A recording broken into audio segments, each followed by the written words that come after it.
soll dein Präsenz mir enthalten bleiben, an schwer leiden, weil ich weide weg sie von dir.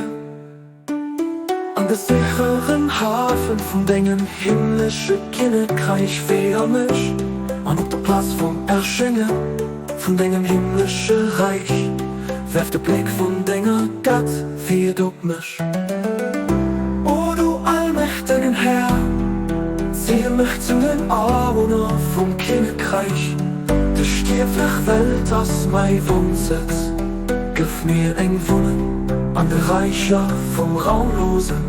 Zu dieser irdischen Welt gehören ich, werf auf mich den Glanz vor deinem herrlichen Licht. An dieser Welt vom Stets wohne ich, mach mich zu einem Armer von deinem himmlischen Reich, so dass ich mein Leben auf deinen Weg näher legen, an der Wunsch von meinem Herz erreichen kann.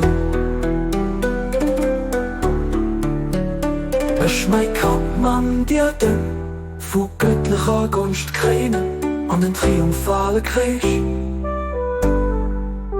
O Herrlichkeit Gottes, den herrlichsten aus dem kann. Abdul Baha, Abdul Baha, von deinem himmlischen Kinne, von deinem an den triumphalen Krieg.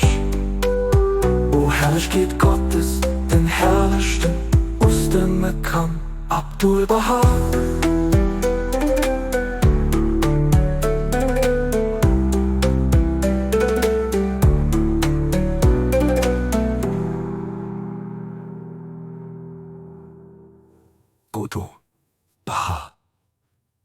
Abdul Baha.